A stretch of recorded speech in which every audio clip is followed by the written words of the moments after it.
ఆంధ్రప్రదేశ్లో కూడా ఉచిత బస్సు వచ్చే అవకాశం ఉన్నట్టుంది. ఆగస్టు నుంచి అమల్లో తెస్తామని చంద్రబాబు నాయుడు గారు అన్నారు. ఏంది, ఎలా ఫీల్ అవుతుంది?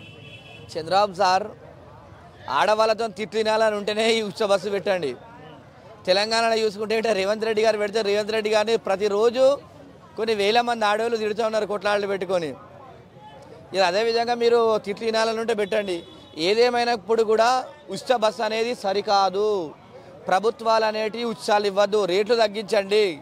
రేట్లు తగ్గించాలి తప్ప ఉచిత బస్సు అని పెడితే అది సరికాదు. ఎందుకంటే రాష్ట్రంలో ఉన్నటువంటి ఆర్థిక వ్యవస్థ దెబ్బతింటుంది. ప్రజలకు రేట్లు తగ్గించాలి, ఇదేం తప్ప ఈ ఉచితాలు అనేది పెడితే కూడా సరికాదని చెప్పి నేను తెలియజేస్తున్నాను. మేనిఫెస్టోలో ప్రకటించాలంటే ఇప్పుడు మనం చూసుకుంటే గట్రా వారు తెలంగాణను ఆయన చూసి అనాలిసిస్ చేసుకోవాలా. ఇలా మా సీఎం రేవంత్ రెడ్డి గారు ఏమంటున్నారంటే ₹1 లేదండి నేను గొంతు కోసుకొని చావాళ్ళా అని చెప్పేసి అంటున్నారు. ఇవాళ ఉచితాలు ఇవ్వడం వల్ల ఇలా రాష్ట్ర అభివృద్ధి కుంటుపడే అవకాశం ఉంది. మీరు జీతాలు ఇవ్వలేని స్థాయిలో కూడా ఉంటారు. ఇలా రాష్ట్రం అభివృద్ధి పడదని నడపాలంటే ఉద్యోగుల జీతాలు ఇచ్చి ప్రభుత్వ ఉద్యోగులు సక్రమంగా రాష్ట్రానికి సేవ చేస్తేనే ఇలా గవర్నమెంట్ నడుస్తుంది. కాబట్టి కంపల్సరీ మీరు ఉత్సాహాలు పెడితే గిట్ట ఇక్కడ ఉన్నటువంటి రాష్ట్రము ఆర్థిక వ్యవస్థ దెబ్బతినియాలా కంపల్సరీ ఇబ్బంది అయ్యే పరిస్థితులు ఉంటాయి. ఎందుకంటే ఆంధ్రప్రదేశ్ రాష్ట్రం అంతంతగా డెవలప్ ఉన్నటువంటి రాష్ట్రము. తెలంగాణ ఇంత అభివృద్ధి చెందినటువంటి తెలంగాణ రాష్ట్రంలో ఉత్సాహాలు ఇస్తే ఇలా ఇక్కడ గవర్నమెంట్ నడలేని స్థితికి వచ్చింది. కాబట్టి కంపల్సరీ ఏదేమైనా కూడా రేట్లు తగ్గించి ఇలా ముందుకెళ్తే కూడా గవర్నమెంట్ కూడా మంచిగా రన్ అవుతుందని చెప్పేసి తెలియజేస్తున్నా.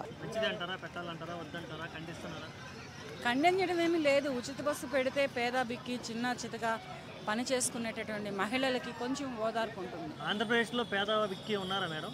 బ్రహ్మాండంగా ఉన్నారు. పేద బిక్కీలు చాలామంది ఉన్నారు. భర్తలు తాగుబోతులయ్యి తిరుగుబోతులయ్యి ఇంటిని భార్య పిల్లల్ని పట్టించుకోక తాగి తందనాల రోడ్ల మీద పడి డొల్లుతుంటే ఒక్కొక్క మహిళ పిల్లల కోసం కుటుంబం కోసం తన కష్టాన్ని తన చెమటని ఓర్చుకుంటూ కష్టపడి పని చేసుకొని బస్సులెక్కి వెళ్ళి తిరిగి వచ్చే మహిళలు ఉన్నారు. ప్రతి ఇంటికి ఈ రోజులో 2 బైకులు ఉన్నాయి మేడం. ఒక టీవీఎస్, ఒక పెద్ద బండి, ఒక స్కూటీ, ఇంకో పెద్ద బండి. అది మామూలేనాయా? ఓలాలు ఇంటికి ఓలాలు ర్యాపిడోలు వస్తున్నాయి. ఇటువంటి పరిస్థితుల్లో అవి ర్యాపిడోలు ఓలాలు ఎక్కి వెళ్ళగలిగే వాళ్ళు ఉండాలిగా. ఒకటి ప్రతి ఇంటికి ఒక బస్సు 2 వెహికల్స్ ఉంటున్నాయి. మరి ఆ వెహికల్లో నడపగలిగే మహిళలు ఉండాలిగా. 2 డ్రైవింగ్ రావాలిగా. ఫస్ట్ బండి ఉండే లాభం. ఆ 2 బళ్ళు వాడే వేసుకొని తిరుగుతాడు. ఆ ఇంటి మగాడే వేసుకొని తిరుగుతాడు 2 బళ్ళు. ఇవి ఫెయిల్డ్. ఏంటంటే కొంచెం అంటే వయసులో పెద్దవాళ్ళు కూడా ఉంటారు. వాళ్ళకు కూడా ఈ ఉచిత బస్సు అనేది ఉపయోగపడుతుంది. అయినా రేపు 12వ తారీఖు పెట్టారు కదా, అమ్మఒడి పెట్టాడు, రైతు భారం పెరిగిపోతుంది ప్రభుత్వం మీద, ప్రజల మీద. తెలంగాణ రాష్ట్రంలో ఏం పెరిగిందా? ఆంధ్రప్రదేశ్ రాష్ట్రంలో పెరగడానికి. ఆయన ఆంధ్రప్రదేశ్ రాష్ట్రంలో చంద్రబాబు నాయుడు గారు అవునా నిన్న వచ్చిన వ్యక్తి కాదు కదా, ఎప్పటి నుంచో వచ్చిన వ్యక్తి కదా. కాకపోతే వస్తున్నటువంటి పథకాలలో వాళ్ళు ఇస్తామన్నటువంటి హామీలలో కొంచెం లేట్ అయింది, కొంచెం జాప్యం జరిగింది. అంతేగాని అది కూడా మళ్ళీ పెట్టాడు కదా. మళ్ళీ పింఛన్లు పెట్టుకున్న మహిళలకి వృద్ధులకి కూడా పింఛన్లు శాంక్షన్ చేస్తానని చెప్పేసి పెట్టారు కదా రేపు జూన్ 12వ తారీఖు నుంచి. ఇంకేం కావాలి?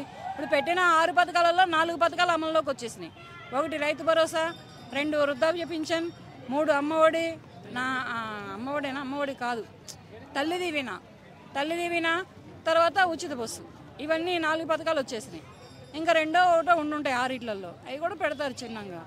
దానికే పెడతాం వల్ల తెలంగాణలో ఫ్రీ బస్ అనేది ఫ్లాప్ అయింది, ఆంధ్రలో కూడా ఫ్లాప్ అయిందేమో అని అంటున్నారు. ఎక్కడా కాలేదు. ఫ్రీ బస్ అనేది తెలంగాణలో ఫ్లాప్ అయిందని మాట్లాడిన వాళ్ళు ఎవరు కాలేదు. మహిళలే అంటున్నారు కొట్టుకోవడం జరుగుతుంది, ఆటో వాళ్ళకి మైనస్ జరుగుతుంది. ఫ్రీ బస్ బిఫోరే కొట్టుకున్నారు ఆడవాళ్ళు.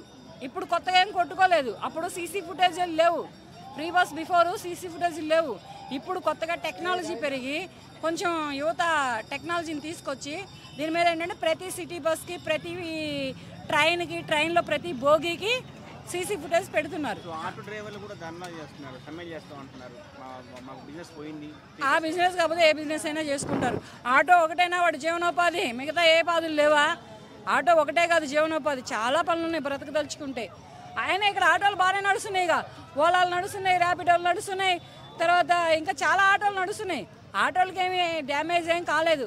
అప్పుడు పెట్టినప్పుడు కొద్దిగా ఏదో అంతేగాని బస్ స్టాప్ వరకు వెళ్ళి బస్సు ఎక్కగలిగే మహిళలు ఉంటే ఫ్రీ బస్ ఎక్కుతున్నారు.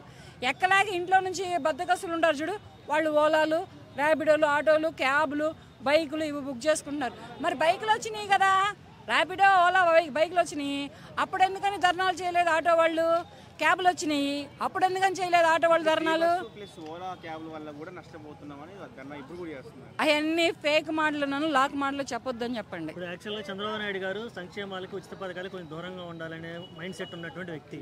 కానీ మేనిఫెస్టోలో పెట్టడం వల్లనే దానివల్లనే గెలిచారు కాబట్టి ఇప్పుడు అమలు చేయాల్సిన తప్పక అమలు చేస్తున్నారు అనుకోవాలా?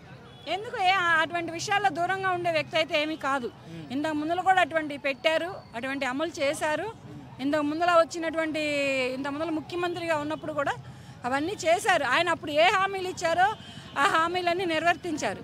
ఇప్పుడు ఈ హామీలు ఇచ్చారు, ఇవి నిర్వర్తిస్తున్నారు. అంతేగాని ఆయనేమి పెట్టడం వల్ల ఆయనకేమి మైనస్ పాయింట్ ఏమీ లేదు ఇక్కడ.